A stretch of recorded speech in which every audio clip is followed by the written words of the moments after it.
5 hombres murieron por mi culpa, y yo cobré por cada uno de ellos.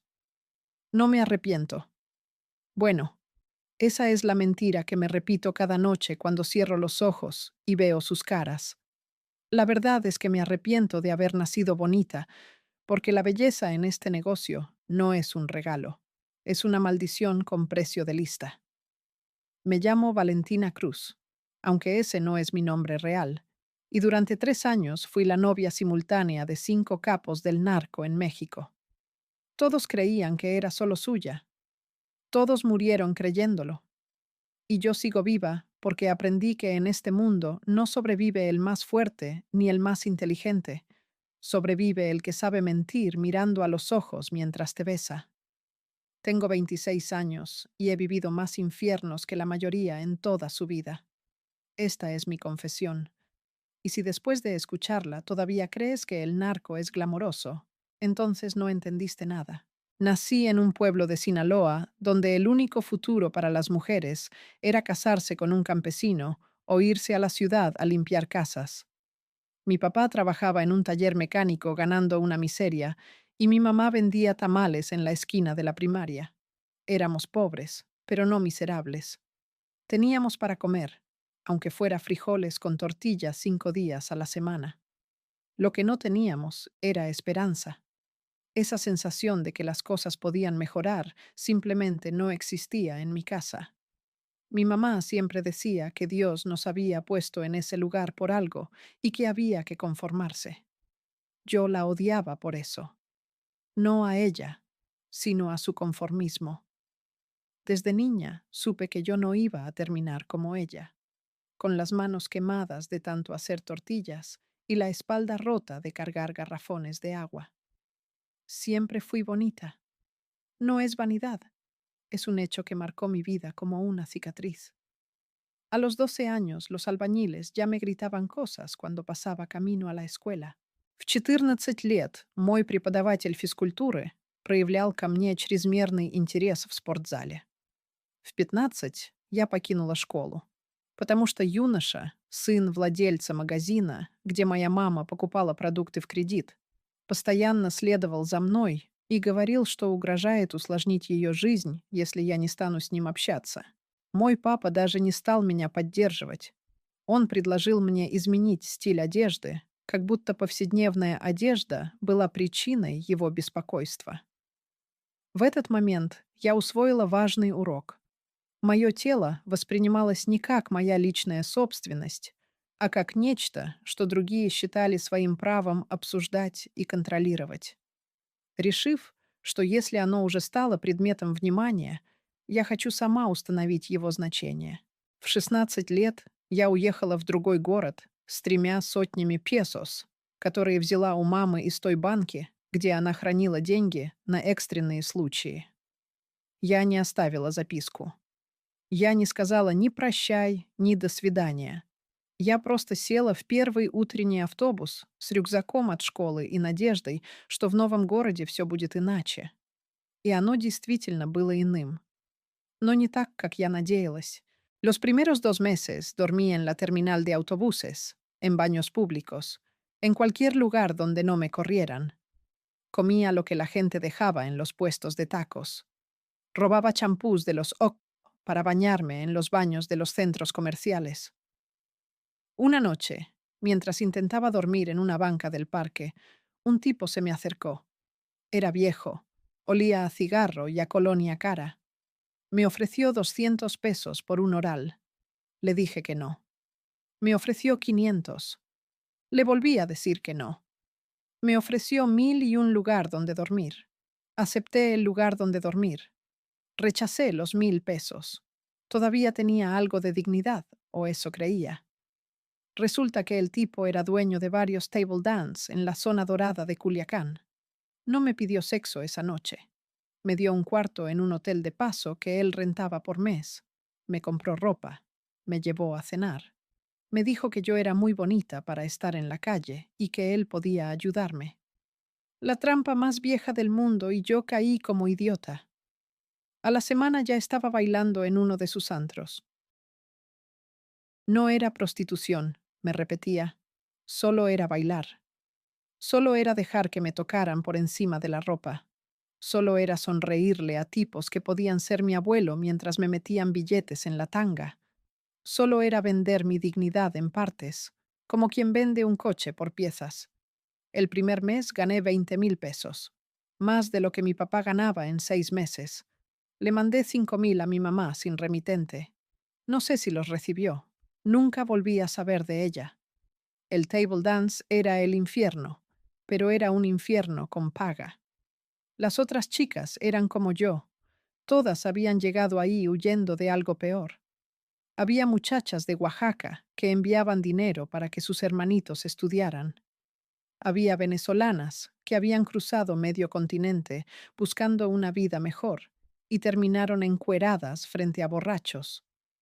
Había una chava de Monterrey que tenía título universitario, pero no encontraba trabajo y tenía que mantener a su hijo. Todas teníamos historias tristes. Todas fingíamos que estábamos ahí por elección. La mentira nos mantenía cuerdas. Los clientes eran de todo tipo. Había oficinistas que gastaban su quincena completa en una noche. Había empresarios que llegaban en camionetas del año. Y había narcos. Siempre había narcos. Se les reconocía fácil. Llegaban en grupo, con escoltas afuera. Pagaban todo en efectivo y dejaban propinas obscenas. $500 por un baile privado. $1,000 si te sentabas a platicar con ellos. 5,000 si te ibas con ellos después del show. Yo nunca acepté irme con ninguno. Tenía miedo. Había escuchado las historias. Chicas que se iban con un cliente y aparecían días después descuartizadas en tambos de ácido. Chicas que desaparecían y sus familias nunca volvían a saber de ellas. Chicas que regresaban con los ojos muertos y adicción a la coca. Por 6 meses me mantuve firme. Solo bailo, nada más. Pero el dinero no alcanzaba. El dueño del table dance se quedaba con el 60%. Tenía que pagar renta, comida, ropa, maquillaje, tacones. Todo era caro. Y luego estaban las multas. Si llegabas tarde, multa. Si te negabas a bailar para alguien, multa. Si no comprabas tus bebidas en el antro, multa. Era un sistema diseñado para mantenernos siempre pobres, siempre necesitadas, siempre dispuestas a hacer un poco más por un poco más de dinero. Fue en una de esas noches desesperadas cuando conocí a Rodrigo. No era el típico narco. Era joven, 30 años máximo, bien vestido, pero no ostentoso.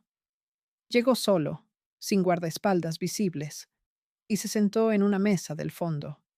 Me pidió un baile privado y me pagó 2,000 pesos solo por platicar. No intentó tocarme. No me pidió mi número. Solo me preguntó de dónde era, qué hacía ahí, si tenía familia. Le mentí en todo.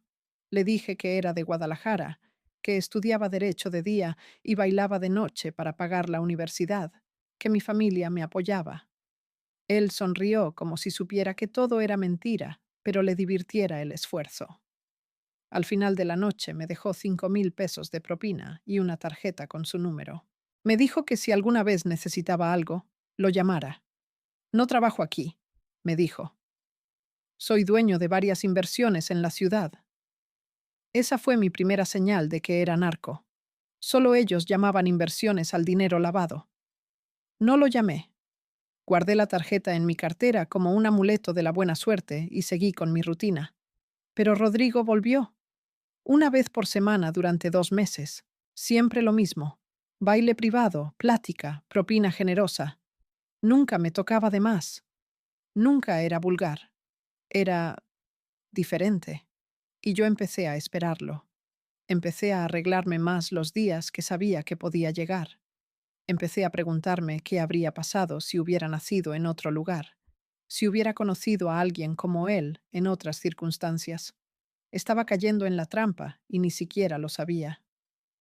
Una noche me preguntó si quería salir de ahí. No para irme con él, aclaró, para trabajar en algo mejor. Tenía una agencia de modelos, dijo. Bueno, una agencia de edecanes para eventos corporativos. Necesitaba chicas guapas, educadas, que supieran comportarse. El pago era el doble de lo que ganaba en el table dance y sin tener que encuerarme. Sonaba demasiado bueno para ser verdad. Y lo era. Acepté porque era estúpida, porque estaba cansada, porque quería creer que alguien me veía como algo más que un pedazo de carne. Renuncié al table dance esa misma semana. El dueño me amenazó con golpearme por romper el contrato, pero una llamada de Rodrigo fue suficiente para que me dejara ir sin problemas. Esa fue la segunda señal de su poder. La agencia de edecanes era real. Había oficina, contratos, incluso pagaban impuestos. Pero los eventos no eran corporativos. Eran fiestas privadas de narcos. Reuniones donde se movían toneladas de droga y millones de dólares. Y nosotras, las edecanes, estábamos ahí para decorar, para servir copas, para sonreír, para callar, para ser testigos silenciosas de cosas que podían hacer que te mataran si hablabas. Mi primer evento fue en una casa de Lomas de Chapultepec, una mansión con alberca infinita, caballos pura sangre y helicóptero en el jardín. Había como 15 chicas más, todas modelos, todas guapas. Nos vistieron con vestidos de diseñador y tacones Louboutin. Nos dieron instrucciones claras. Sonreír, servir, no preguntar nombres, no tomar fotos, no hablar de nada de lo que viéramos ahí. Si algún invitado quería algo más, nosotras decidíamos. Pero si aceptábamos, el pago era aparte y generoso. Yo no acepté esa noche. Solo serví tequila clase azul y whisky de 50 años a señores con botas de cocodrilo y cadenas de oro del grosor de mi muñeca. Vi maletas llenas de dólares. Vi armas sobre la mesa como quien pone un cenicero. Vi a un diputado federal que salía en las noticias besándose con una chica que no era su esposa. Vi el verdadero México, el que no sale en los folletos turísticos. Rodrigo estaba ahí esa noche, no como invitado, como anfitrión. Era él quien organizaba todo. Y ahí entendí. La agencia era un negocio de lavado. Las edecanes éramos la fachada. Y yo acababa de convertirme en cómplice. Al final de la noche me pagaron 10,000 pesos por 6 horas de trabajo, el triple de lo que ganaba en una semana completa bailando. El dinero estaba sobre la mesa. Solo tenía que tomarlo. Y lo hice. Dios, claro que lo hice. Porque eso es lo que hace la pobreza. Te convierte en cómplice de tu propia destrucción. Te hace creer que no tienes opción cuando en realidad estás eligiendo el infierno por comodidad. Tomé el dinero y con él vendí lo último que me quedaba, la posibilidad de decir que era inocente. Los siguientes 6 meses fueron mi educación en el infierno. Rodrigo me convirtió en su proyecto personal. Me enseñó a caminar diferente, a hablar diferente, a vestirme como las mujeres de las revistas de lujo que yo antes solo veía en los supermercados. Me pagó un curso de etiqueta. Sí, como en las películas. Aprendí qué cubierto usar para cada platillo, cómo sostener una copa de vino, cómo sentarme con la espalda recta y las piernas cruzadas a la altura de los tobillos. Me enseñó a mentir con clase, porque eso es lo que hacíamos en esas fiestas. Mentir. Fingir que éramos mujeres sofisticadas, cuando en realidad éramos mercancía empacada en Versace. Él nunca me tocó. Eso me confundía. Todos los hombres que había conocido querían algo de mí, pero Rodrigo solo me observaba como quien moldea una escultura. Me decía que yo tenía potencial para ser algo más que una edecán, que tenía la inteligencia que a las otras les faltaba, que podía llegar lejos si aprendía a jugar bien el juego. Y yo le creí porque quería creerle, porque necesitaba creer que alguien veía valor en mí más allá de mi cuerpo. En mi tercer mes trabajando para él, me llevó a una fiesta diferente. Esta era en Monterrey, en una hacienda que parecía sacada de una película de época. Había orquesta en vivo, caballos bailadores, un narcocorrido famoso cantando en privado para los invitados. Rodrigo me presentó con varios de sus socios, todos narcos, todos poderosos, y ahí conocí al primero de los 5. Se llamaba Mario, aunque todos le decían el ingeniero, porque supuestamente había estudiado en el TEC de Monterrey antes de meterse al negocio. Tenía 42 años. Era calvo, medio gordo, pero tenía esa seguridad que da el poder absoluto. Controlaba la plaza de Nuevo Laredo. Eso significaba que cada gramo de coca que cruzaba a Texas pasaba por sus manos. Rodrigo me sentó a su lado durante la cena. No fue casualidad. Nada en ese mundo es casualidad. Mario me habló toda la noche. Me preguntó las mismas cosas que Rodrigo meses antes. De dónde era, qué estudiaba, si tenía novio. Yo ya tenía las mentiras bien ensayadas. Guadalajara, derecho, sin compromiso. Me rió de sus chistes malos. Le toqué el brazo cuando hablaba. Le sostuve la mirada más tiempo del necesario. Hacía lo que Rodrigo me había enseñado. Hacerlos sentir especiales. Hacerlos sentir que tú eres diferente a todas las demás. Al final de la noche, Mario le preguntó a Rodrigo si podía llevarme a cenar al día siguiente. Rodrigo me miró. Yo asentí. Y así empezó todo. Mario me llevó a un restaurante japonés donde el plato más barato costaba 3,000 pesos. Me regaló un bolso Chanel. Me dijo que era la mujer más hermosa que había conocido. Mentira. Los hombres como él conocían mujeres hermosas todos los días. Pero yo le seguí el juego. Le dije que él era diferente a todos los hombres que había conocido. Mentira. Todos eran iguales. Solo cambiaban las cantidades en sus cuentas bancarias. Esa noche me pidió que fuera su novia, no su amante, su novia oficial. Eso significaba exclusividad, respeto, un departamento en mi nombre, una camioneta del año, una tarjeta de crédito sin límite. También significaba estar disponible cuando él quisiera, no preguntar dónde estaba cuando no estaba conmigo, y nunca, jamás, mirarlo a otro hombre. Acepté, no porque lo amara, no porque me gustara. Acepté porque 20,000 pesos al mes de mesada más, todos los gastos pagados, eran más de lo que mi familia había ganado en toda su vida. Acepté porque tenía 20 años y estaba cansada de ser pobre. Mario era territorial, pero predecible. Venía a Monterrey cada 2 semanas y pasaba conmigo 3 o 4 días. Me llevaba a cenar, me compraba cosas, teníamos sexo, y luego desaparecía de regreso a Laredo. Al principio intenté convencerme de que esto era amor. Me regalaba flores, me mandaba mensajes, me decía que era especial, pero era imposible amarlo cuando sabía lo que hacía. Una noche llegó con sangre en la camisa, sangre que no era suya. Me dijo que no preguntara. No pregunté. Otra vez lo escuché por teléfono ordenando un levantón. Habló con tanta naturalidad como quien ordena una pizza. Levanten a ese pendejo y llévenlo al rancho. Ya saben qué hacer. Colgó y me sonrió como si nada. Me preguntó si quería ir al cine. Fuimos. Vimos una comedia romántica. Yo no dejaba de pensar en el hombre que estaban levantando en ese momento. En si tenía familia. En si alguien lo estaría buscando. En si su última comida había sido en su casa con sus hijos. Esa noche vomité 3 veces. Mario pensó que estaba embarazada. Se puso feliz.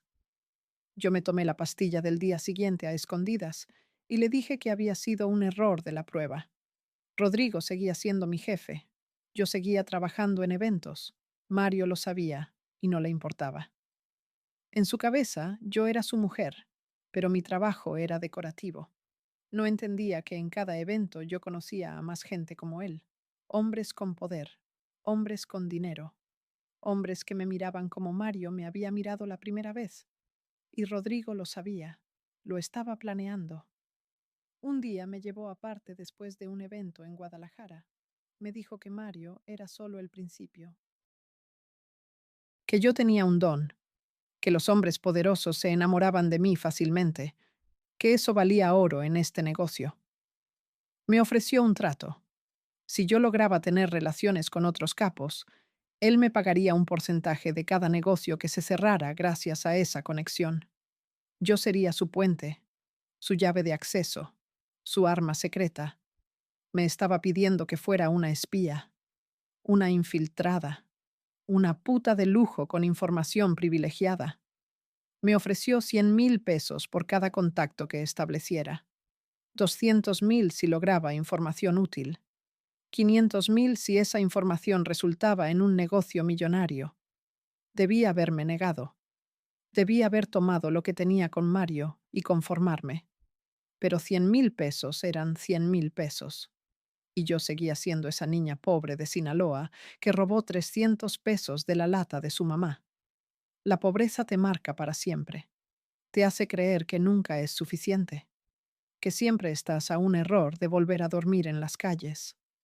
Acepté el trato, y Rodrigo comenzó a moverme como ficha de ajedrez. Me enviaba a eventos específicos, me sentaba junto a hombres específicos, me daba información sobre ellos, qué les gustaba, qué buscaban, cómo seducirlos. Era mi Pigmalión del narco, y yo era su creación perfecta. Así conocí a Luis, el segundo de los 5. Era de Tijuana. Controlaba el paso de metanfetamina a California. 35 años. Guapo. Realmente guapo. No como los otros que compraban su atractivo con dinero. Luis tenía ese carisma natural que te hace olvidar que es un asesino. Lo conocí en una fiesta en Cabo. Rodrigo me presentó como su sobrina. Una mentira obvia, pero necesaria. Luis y yo conectamos inmediatamente. Hablamos de música, de películas, de viajes, cosas normales, como si fuéramos personas normales en una situación normal. Me invitó a navegar en su yate al día siguiente. Fui. Hicimos el amor en medio del océano con el sol poniéndose. Fue la primera vez que sentí algo real desde que entré a este mundo. Luis no sabía de Mario.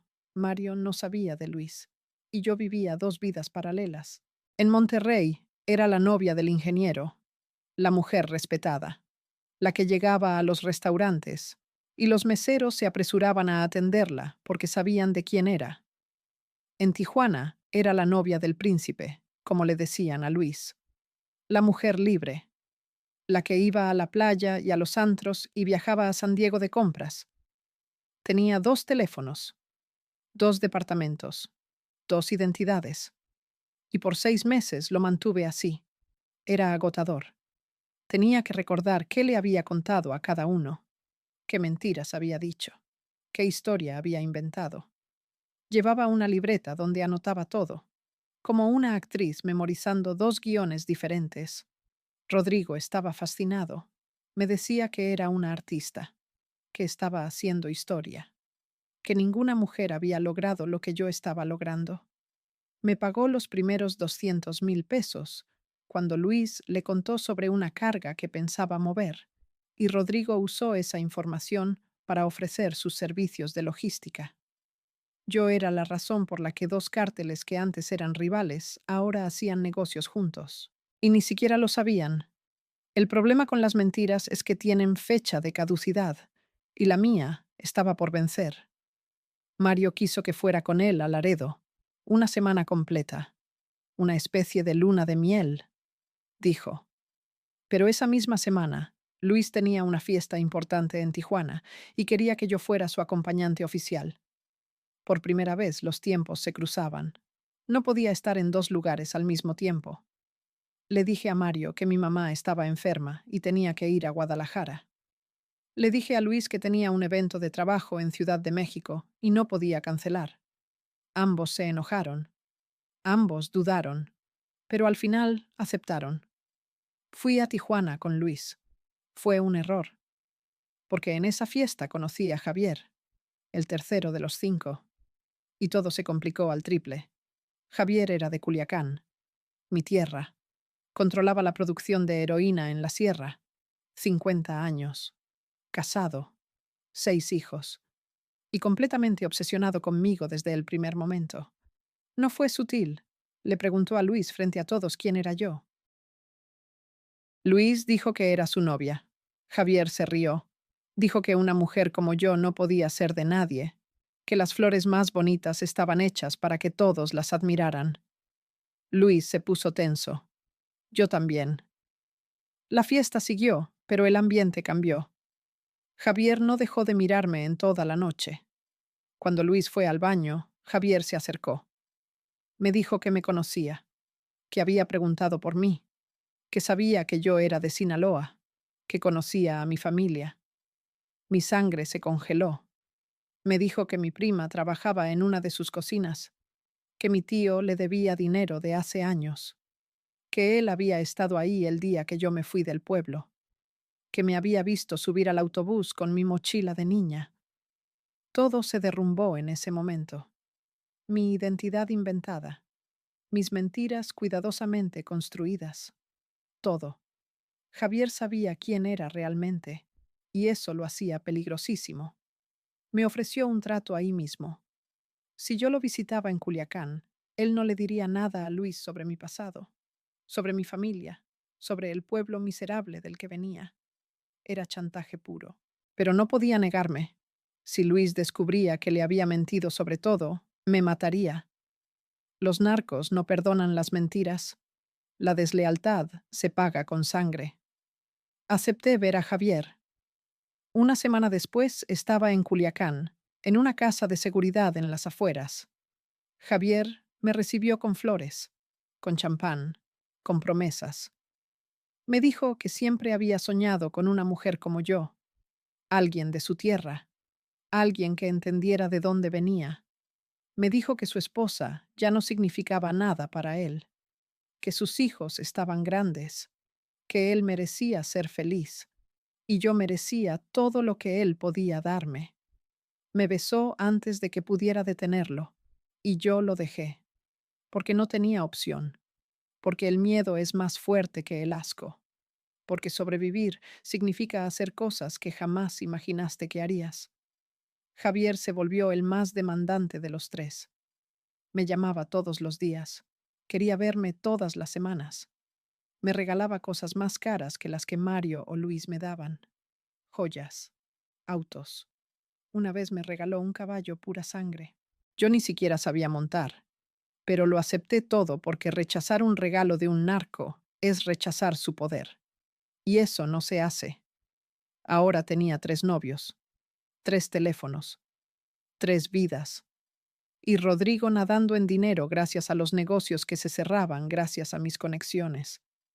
Me pagó $500,000 cuando Javier y Luis hicieron un trato para mover heroína y metanfetamina juntos usando las rutas de Mario. Yo era el pegamento que los unía. La razón por la que 3 cárteles diferentes estaban cooperando en lugar de matarse. Y nadie sospechaba nada porque nadie imaginaría que una mujer podría manejar a 3 capos al mismo tiempo. Los hombres poderosos siempre subestiman a las mujeres. Esa fue mi ventaja. Y mi condena. Los siguientes meses fueron una pesadilla logística. Llevaba un calendario en clave, códigos de colores para cada uno: rojo para Mario, azul para Luis, verde para Javier. Tenía que coordinar viajes, excusas, mentiras.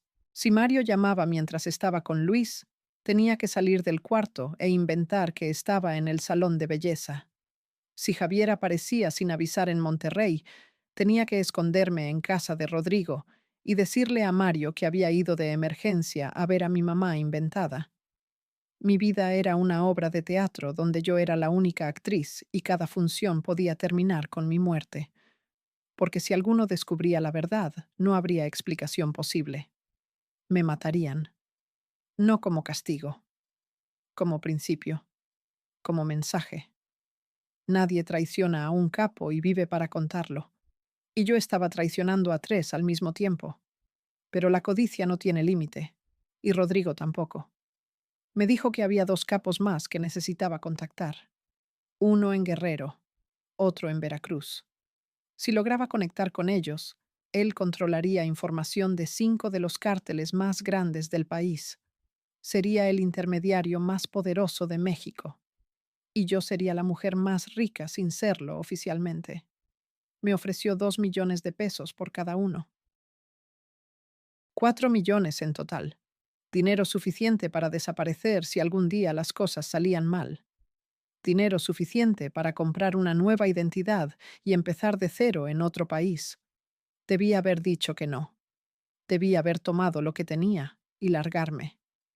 Pero la avaricia es una enfermedad, y yo ya estaba contagiada. Acepté. Así conocí a Roberto y a Fernando, los últimos dos de los 5. Roberto era de Acapulco, 48 años, violento, realmente violento. Controlaba el tráfico de armas y el secuestro en todo Guerrero. Era el más peligroso de todos porque no tenía códigos. Los otros al menos fingían tener honor. Roberto disfrutaba el dolor. Lo vi torturar a un hombre en su propia casa mientras yo estaba ahí. No me dejó irme. Me obligó a mirar. Me dijo que eso era lo que les pasaba a los que lo traicionaban. Fue su forma de marcarme, de enseñarme quién mandaba.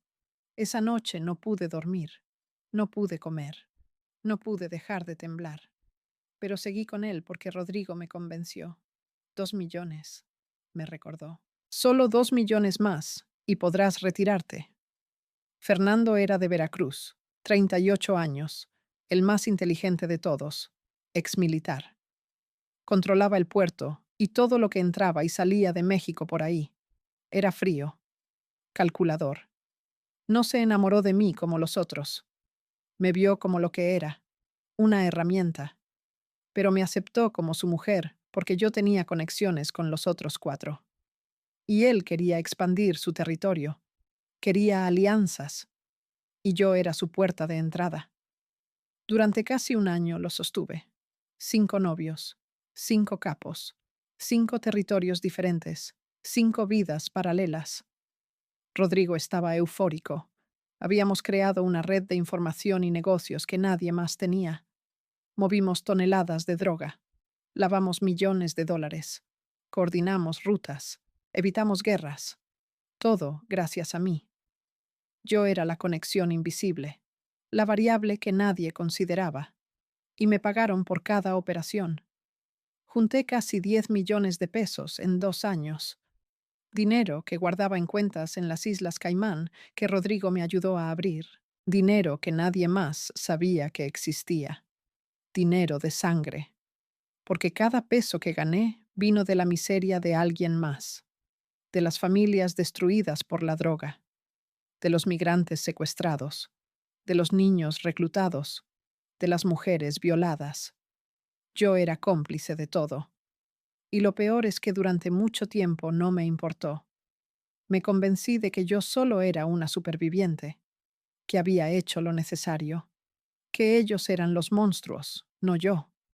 Pero la verdad es que me había convertido en monstruo también, solo que mi monstruosidad era silenciosa, invisible, perfumada con Chanel y vestida de Prada. Todo se vino abajo por una estupidez, por un descuido, por creer que era más inteligente que todos ellos. Mario me regaló un collar de diamantes, una pieza única, mandada a hacer especialmente para mí con nuestras iniciales grabadas. Me lo puse para una cena con Luis una semana después. No pensé que él lo notaría, pero lo hizo. Me preguntó dónde lo había comprado. Le dije que yo misma. Me preguntó cuánto había costado. Le dije que era imitación. Luis era experto en joyas. Movía piedras preciosas como parte de su negocio de lavado. Lo tomó en sus manos, lo revisó y supo que era real. Supo que costaba al menos $200,000 y supo que una imitación nunca tendría el nivel de detalle de esa pieza. Me preguntó quién me lo había regalado. Le dije que Rodrigo, que era un regalo por mis años de trabajo. Luis llamó a Rodrigo ahí mismo. Le preguntó si me había regalado un collar. Rodrigo no sabía de qué hablaba. Dijo que no. Luis colgó. Me miró con esos ojos que había visto cientos de veces, los ojos del depredador que acaba de descubrir una traición, y yo supe que estaba muerta. Los primeros 3 meses después de la masacre los pasé en un búnker. Literalmente, un búnker. La DEA me escondió en una instalación subterránea en algún lugar de Arizona. No veía el sol. No respiraba aire fresco. Solo 4 paredes de concreto, una cama de metal, un baño sin puerta y 2 agentes federales rotando cada 12 horas frente a mi celda. Porque eso era, una celda. No me arrestaron oficialmente, pero tampoco era libre. Era un activo, una inversión, la testigo estrella que podía desmantelar media docena de operaciones del narco en México. Me interrogaban 8 horas diarias, a veces más. Nombres, fechas, lugares, operaciones, rutas, contactos. Querían cada detalle de cada conversación que había escuchado en esos 3 años. Y yo se los di, todos. Cada nombre de cada político corrupto, cada policía comprado, cada empresario que lavaba dinero, cada celebridad que consumía o transportaba droga. Canté como un pájaro enjaulado porque era la única forma de seguir viva. El agente encargado de mi caso se llamaba Patterson. 50 años, divorciado, alcohólico funcional. Me odiaba. Lo veía en sus ojos cada vez que entraba a interrogarme. Para él, yo no era una víctima. Era una cómplice. Una criminal que había elegido acostarse con narcos por dinero y ahora quería salvarse delatando.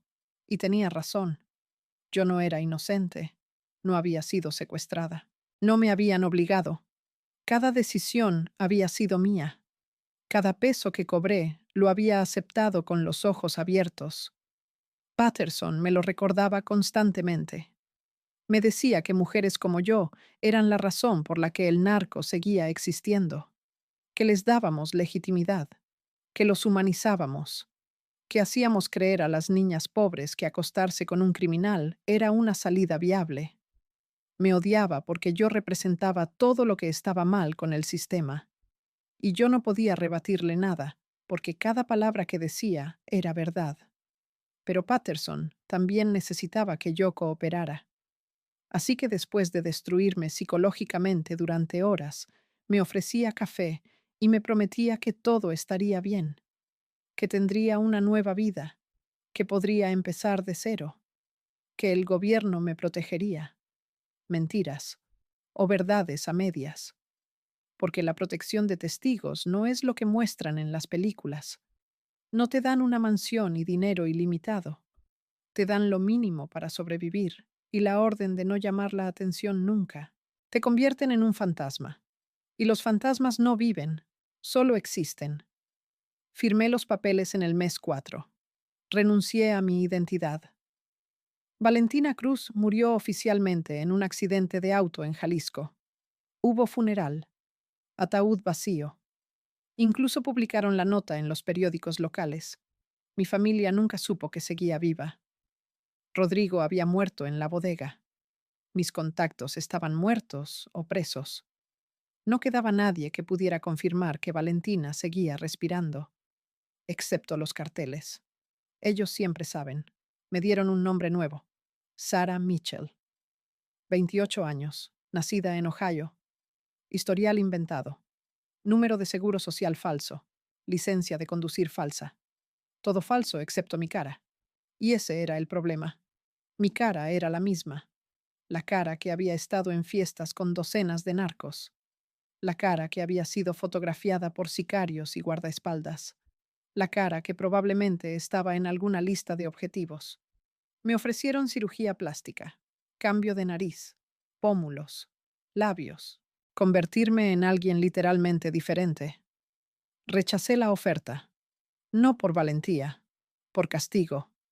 Quería vivir con el miedo constante de ser reconocida. Quería sentir el pánico cada vez que alguien me mirara 2 veces. Lo merecía. Era mi penitencia autoimpuesta. Patterson dijo que era estúpida, que me estaba condenando. Tenía razón otra vez. Me reubicaron en Portland, Oregón, una ciudad donde nunca había estado, donde no conocía a nadie, donde el clima era gris y lluvioso 300 días al año, perfecto para alguien que quería desaparecer. Me dieron un apartamento en un complejo de renta baja, tercer piso, un cuarto, baño compartido con cucarachas, calefacción que no funcionaba, vecinos que gritaban a todas horas. Me dieron $3,000 para empezar. Eso era todo. El gobierno esperaba que con eso construyera una vida nueva. Encontré trabajo en un Starbucks a 2 cuadras de mi apartamento. Ganaba $11 la hora más propinas. Trabajaba turnos de 8 horas, preparando cafés para gente que nunca me miraba a los ojos.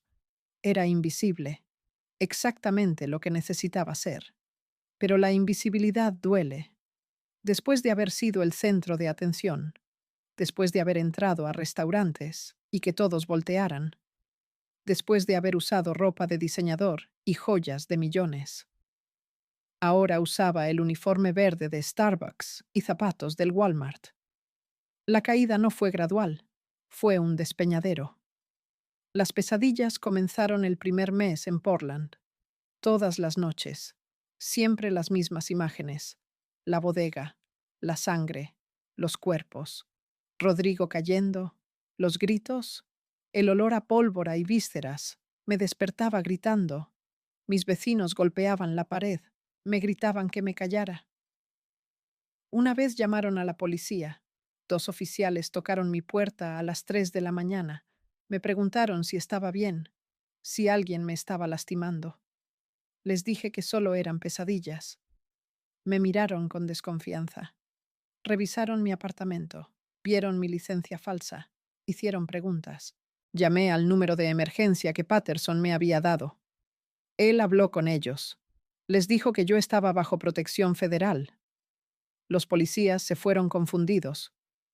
Al día siguiente me cambiaron de apartamento, a un lugar peor, más lejos, más aislado. Castigo por llamar la atención. Intenté hacer amigos. En el trabajo había una chica llamada Emma, 22 años, estudiante universitaria. Trabajaba medio tiempo para pagar sus clases. Era amable conmigo. Me invitaba a salir después del turno, a tomar cervezas, a fiestas de sus amigos. Yo siempre decía que no, porque no podía arriesgarme. No podía emborracharme y soltar algo de mi vida real. No podía confiar en nadie. Emma insistió durante semanas. Un día acepté. Fuimos a un bar cerca del campus. Música alta, estudiantes borrachos, ambiente normal. Yo no había estado en un lugar normal en años. Todo me parecía surrealista. Emma me presentó a sus amigos. Todos eran niños, preocupados por exámenes y relaciones y futuros trabajos. Problemas de gente normal. Yo no podía relacionarme. Cuando me preguntaron de dónde era, tartamudeé.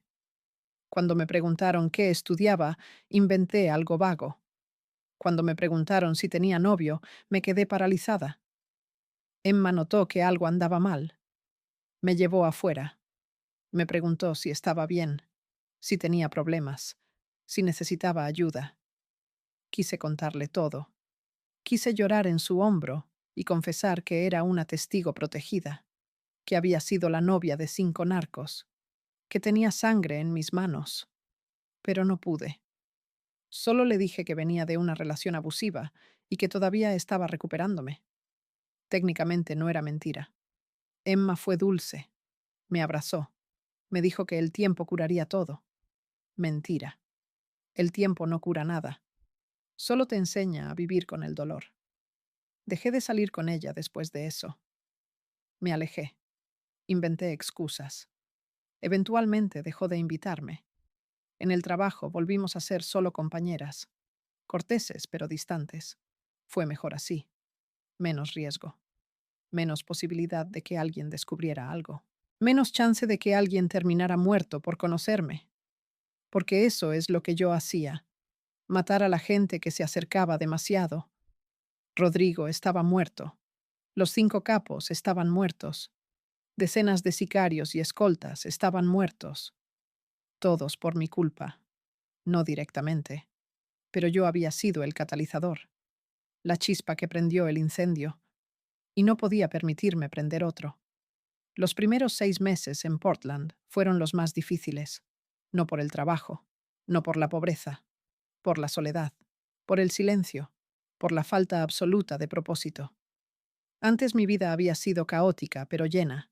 Llena de mentiras, sí. Llena de peligro, sí. Pero llena. Ahora era vacía. Me levantaba. Iba a trabajar. Hacía cafés. Volvía a casa. Comía algo congelado. Veía televisión sin prestarle atención. Me dormía con las luces prendidas porque tenía miedo de la oscuridad. Y repetía. Día tras día. Semana tras semana. Una existencia en loop sin sentido. Empecé a entender por qué algunos testigos protegidos se suicidan. No por miedo a ser encontrados, por aburrimiento existencial, por la imposibilidad de ser quien eres, por tener que fingir para siempre. El primer intento de encontrarme llegó en el mes 7. Estaba en el Starbucks durante mi turno cuando entró un hombre, mexicano, 30 y tantos, tatuajes en el cuello. Ordenó un café negro. Pagó en efectivo. Se sentó en una mesa cerca de la barra y me observó. No como los clientes normales observan a las baristas. Me observó como quien estudia un objetivo. Mi sangre se congeló. Seguí trabajando intentando mantener la calma, pero mis manos temblaban. Derramé leche. Emma me preguntó si estaba bien. Le dije que sí. El hombre se quedó 2 horas, solo tomando café, mirándome. Cuando terminó mi turno, salí por la puerta trasera. Llamé al número de Patterson. Le describí al hombre. Me dijo que enviara una foto. No tenía foto.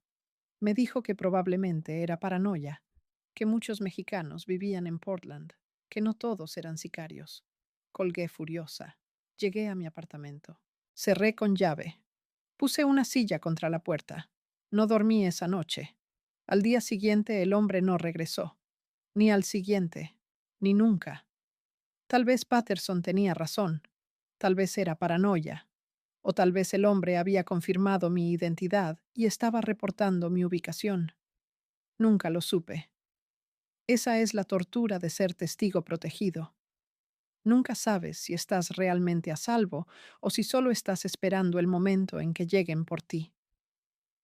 Empecé a tomar rutas diferentes al trabajo, a cambiar mis horarios, a usar gorras y lentes de sol, a evitar cámaras, a pagar siempre en efectivo, a no tener redes sociales, a no aparecer en fotos de nadie, a ser un fantasma funcional.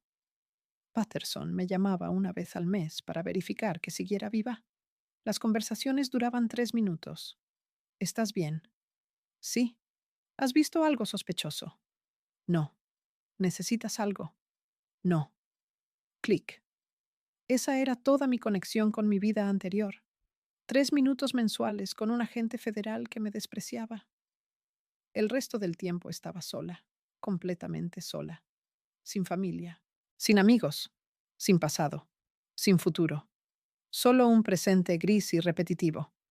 En el mes 10 encontré un gato callejero. Estaba afuera de mi apartamento bajo la lluvia, flaco, mojado, asustado. Lo alimenté. Volvió al día siguiente y al siguiente. Eventualmente lo dejé entrar.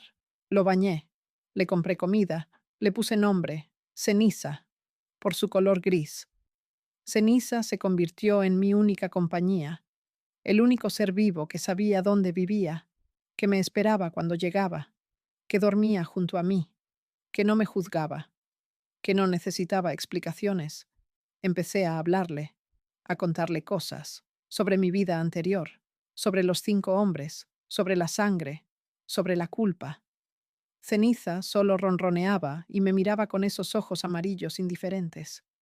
Era terapia barata, mejor que los psicólogos del programa de protección que me habían asignado. Esos solo querían medicarme, convertirme en zombi funcional. Rechacé las pastillas. Prefería sentir el dolor. Merecía sentirlo. El primer aniversario de la masacre lo pasé borracha en el piso de mi apartamento. Había comprado una botella de tequila, el mismo que servía en aquellas fiestas, clase azul. Me costó $200. Casi una semana de trabajo. Lo bebí solo, recordando, llorando, vomitando. Ceniza me observaba desde el sofá. Pensé en llamar a Patterson, en decirle que no podía más, que quería volver a México, que prefería morir siendo yo misma que vivir siendo nadie. Pero no llamé, porque soy cobarde. Siempre lo he sido. Me quedé dormida en el piso con la botella vacía. Me desperté al día siguiente con la peor cruda de mi vida. Fui a trabajar igual, oliendo a alcohol y vómito. Emma me mandó a casa. Me dijo que me vería mejor, que buscara ayuda, que todos teníamos demonios, pero que yo parecía poseída por ellos. Tenía razón. En el mes 14 me despidieron del Starbucks. Demasiadas ausencias, demasiados días llegando tarde, demasiadas veces temblando durante el turno, demasiado problema para lo que valía. Encontré trabajo en un supermercado, reponiendo estantes en el turno nocturno. Menos paga. Menos contacto humano. Mejor para mí. Trabajaba de 11 de la noche a 7 de la mañana. Dormía de día. Vivía de noche. Como un vampiro. Como algo que no puede exponerse a la luz. El supermercado estaba casi vacío en esas horas. Solo empleados de limpieza. Algún cliente ocasional comprando algo de emergencia. Yo reponía latas de sopa, cajas de cereal, botellas de detergente. Trabajo mecánico. Perfecto para una mente que necesitaba apagarse. Mi supervisor era un tipo llamado Dave, 60 años, veterano de Vietnam, PTSD severo. Nos llevábamos bien porque ambos estábamos rotos, ambos teníamos pesadillas, ambos sabíamos lo que era vivir con fantasmas. Nunca hablábamos de nuestros pasados, solo compartíamos el silencio cómodo de dos personas destruidas. El segundo intento de encontrarme fue más directo. Llegué a mi apartamento después del turno, 7:30 de la mañana. La puerta estaba entreabierta. Yo siempre cerraba con llave. Siempre. Entré despacio. El apartamento estaba revuelto, cajones abiertos, ropa en el piso, colchón volteado. Alguien había estado buscando algo o dejando un mensaje. Ceniza estaba escondida debajo del sofá, temblando. Revisé el apartamento. Nada faltaba. No tenía nada de valor. Pero en el espejo del baño había un mensaje escrito con labial. Mi labial. El único lujo que me permitía. Decía, «Te encontramos, perra», en español. Llamé a Patterson. Esta vez no me dijo que era paranoia. Me dijo que empacara, que me movían esa misma noche. Metí mis cosas en 2 maletas. 20 meses de vida en Portland, reducidos a 2 maletas. Y ceniza en su transportadora. Patterson llegó con 2 agentes. Me subieron a una SUV con vidrios polarizados. Me vendaron los ojos. Protocolo. No debía saber a dónde me llevaban. Manejamos 6 horas. Cuando me quitaron la venda estaba en otra ciudad, más pequeña, más fría, más aislada. Esta vez fue Boise, Idaho. Mismo proceso. Nuevo apartamento. Nuevo trabajo. Mismo infierno, diferente ubicación. Patterson me dijo que habían encontrado al responsable de la amenaza, un sicario del cártel de Sinaloa. Había rastreado mi ubicación a través de una filtración interna. ¿Alguien en el sistema de protección vendió mi información? ¿Nunca supieron quién? ¿O nunca me lo dijeron? El sicario estaba muerto, eliminado. Pero Patterson me advirtió. Donde hay uno, hay más. Tenía que ser más cuidadosa, menos visible, menos humana. Como si eso fuera posible. Ya era un fantasma. Ahora me pedían que fuera menos que eso, que fuera nada. Boise fue peor que Portland. Más pequeña significa que todos notan a los nuevos. La gente me preguntaba cosas. ¿De dónde venía? ¿Por qué me había mudado? ¿Si tenía familia? Cada pregunta era un campo minado. Cada respuesta, una mentira que tenía que recordar. Dejé de hablar con la gente. Me volví la rara del edificio, la que nunca saludaba, la que evitaba el contacto visual. la que probablemente estaba en drogas o huyendo de algo. Ambas cosas eran técnicamente ciertas. Trabajé en una lavandería industrial, lavando sábanas de hoteles, manchadas de todo lo que puedas imaginar. Sangre, semen, vómito, mierda. Era asqueroso, era degradante, era perfecto, porque mientras lavaba esas sábanas pensaba que estaba lavando mis pecados, que si fregaba lo suficientemente fuerte podría limpiar la sangre de mis manos también. Pero algunas manchas nunca salen, por más que las restriegues. Llevo 3 años en este programa. He vivido en 4 ciudades diferentes. He tenido 7 trabajos diferentes. He usado 3 nombres diferentes. Y sigo siendo la misma persona rota que salió de esa bodega. El gobierno dice que me protege, pero nadie me protege de mí misma, de los recuerdos, de la culpa, de la certeza de que en cualquier momento alguien entrará por esa puerta y terminará lo que empezó en Culiacán. Y cuando ese día llegue, no voy a correr, no voy a gritar, voy a aceptarlo, porque esta no es vida, es una sentencia, una condena perpetua disfrazada de segunda oportunidad, y yo la estoy cumpliendo un día gris a la vez. El tercer año en protección fue cuando perdí la esperanza por completo. No de forma dramática, no fue un momento específico, fue un desgaste lento, como una piedra erosionándose bajo el agua constante. Me movieron otra vez, esta vez a una ciudad tan pequeña que ni siquiera tenía Starbucks, Somewhere, en Montana. Población 5,000 personas. El tipo de lugar donde todos se conocen, donde un rostro nuevo es noticia, donde esconderse es imposible. Patterson me dijo que era más seguro, que los cárteles nunca buscarían en un pueblo así, que podría finalmente relajarme. Más mentiras. En los pueblos pequeños no puedes ser invisible. Eres un espectáculo ambulante. Conseguí trabajo en un diner en la carretera, el único restaurante abierto 24 horas en 50 millas a la redonda. Mesera del turno nocturno. Otra vez. Servía huevos y café a camioneros que cruzaban el país. Hombres solitarios con historias que nunca contaban. Me identificaba con ellos. Todos íbamos a ninguna parte. Todos cargábamos cosas pesadas que nadie más podía ver. Uno de esos camioneros se llamaba Tom. 50 y tantos años. Divorciado 3 veces. Vivía en su tráiler. Sin casa. Sin ataduras. Pasaba por el diner cada 2 semanas en su ruta. Siempre pedía lo mismo. Café negro y pay de manzana. Siempre me dejaba propina de $10 aunque la cuenta fuera de 8. Tom empezó a hablar conmigo. Preguntas simples al principio. ¿Cómo estaba el clima? Si había estado ocupado el turno. Cosas seguras. Pero gradualmente se volvió más personal. Me preguntó mi nombre. Sara, le dije. El nombre que ya ni siquiera sentía mío. Me preguntó de dónde era. Ohio. Mentí. Me preguntó qué hacía en Montana. Buscando un nuevo comienzo, dije. La verdad disfrazada de cliché. Tom asintió como si entendiera. Me contó su historia. 3 matrimonios fallidos. Hijos que no le hablaban. Una vida entera en la carretera huyendo de sí mismo. Me dijo que yo le recordaba a su hija menor, que tenía esa misma tristeza en los ojos, esa mirada de alguien que ha visto demasiado, demasiado joven. No respondí, solo le serví más café. Una noche, Tom llegó diferente, nervioso. Miraba por encima del hombro. Me dijo que había visto algo raro. Una camioneta con placas mexicanas en el estacionamiento de un motel a 20 millas.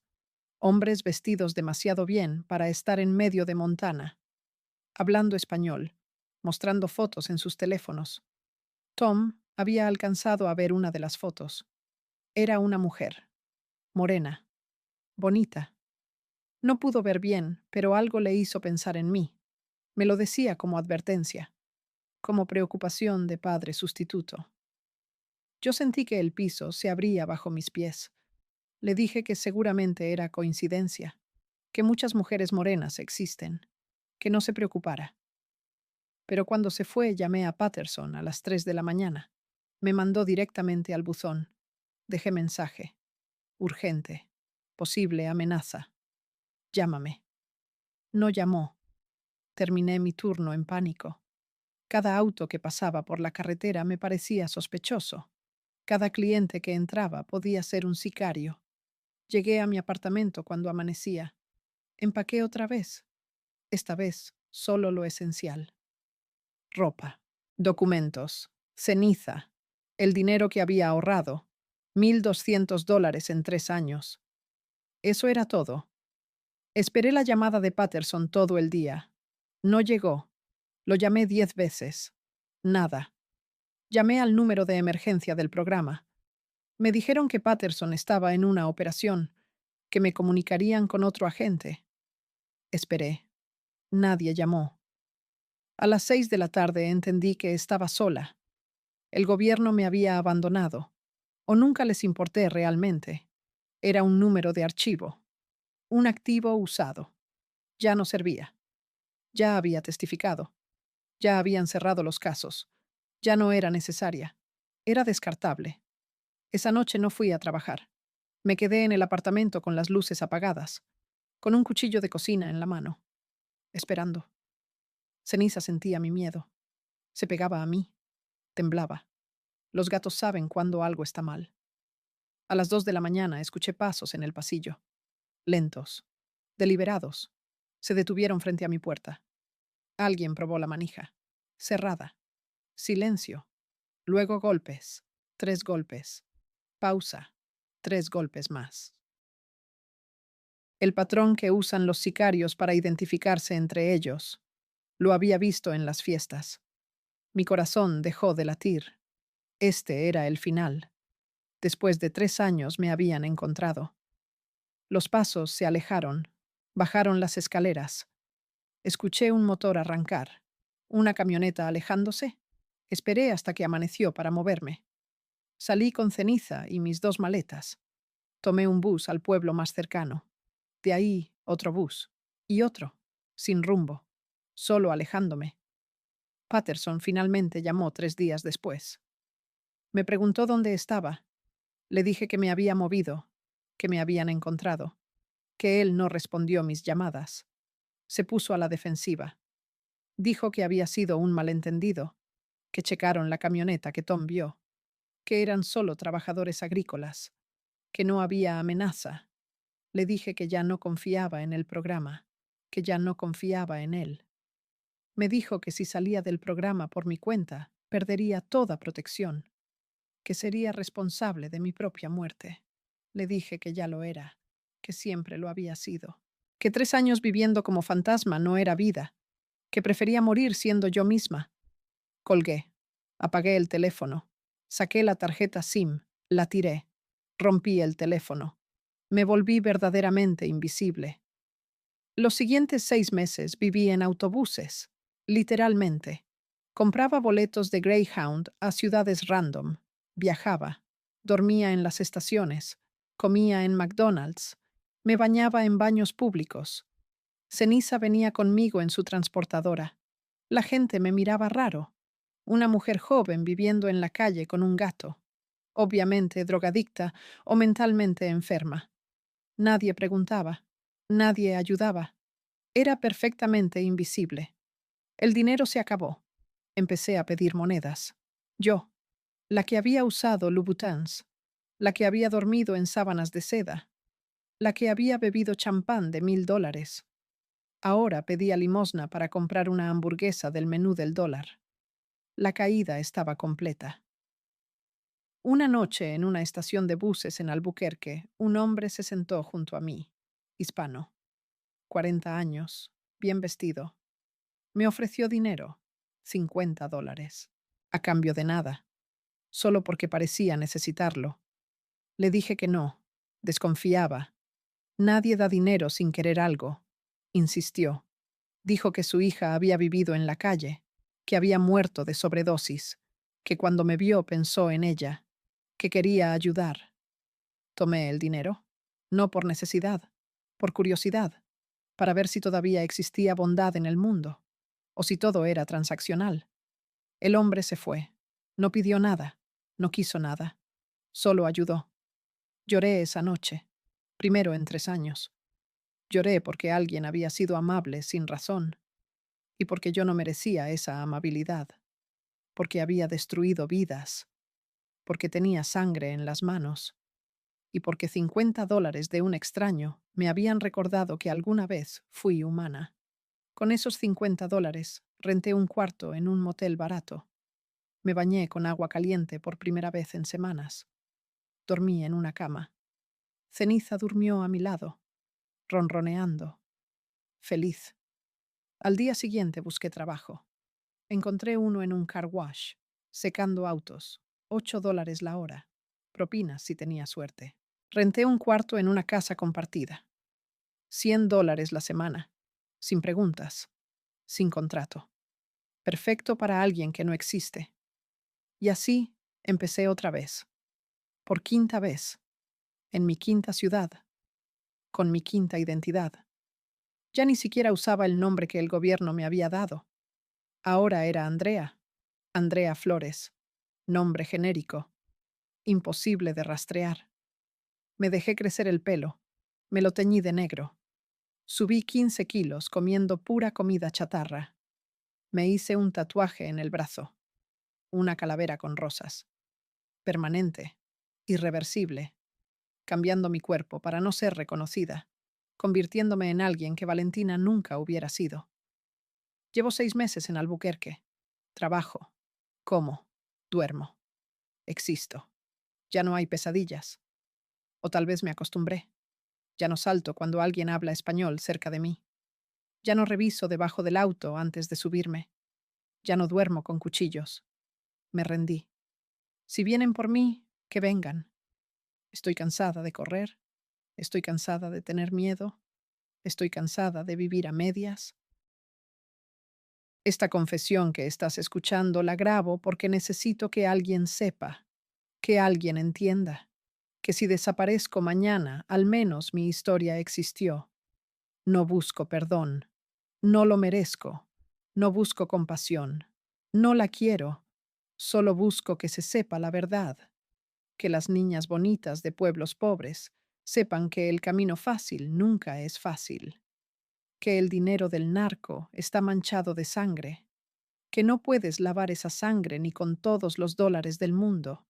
Y que 5 hombres murieron por mi culpa. No porque fui víctima, porque fui cómplice. Porque elegí el dinero sobre la dignidad. Y ahora vivo muriendo cada día, pagando esa cuenta que nunca termina de cobrarse. Si me estás escuchando ahora, quien sea que seas, donde sea que estés, aprende de mis errores. La pobreza duele, pero la riqueza manchada de sangre duele más. Duele para siempre, sin final, sin redención, solo consecuencias eternas. Yo soy Valentina Cruz. Fui novia de 5 capos, los 5 murieron, y yo sigo aquí, viva pero muerta, libre pero presa. Con un nombre que no es mío y una vida que no quiero. Esta es mi confesión, mi verdad, mi infierno personal del que nunca saldré. Y si mañana amanezco muerta en algún callejón de Albuquerque con 2 balazos en la cabeza, al menos morí diciendo la verdad por primera vez en años. Al menos eso.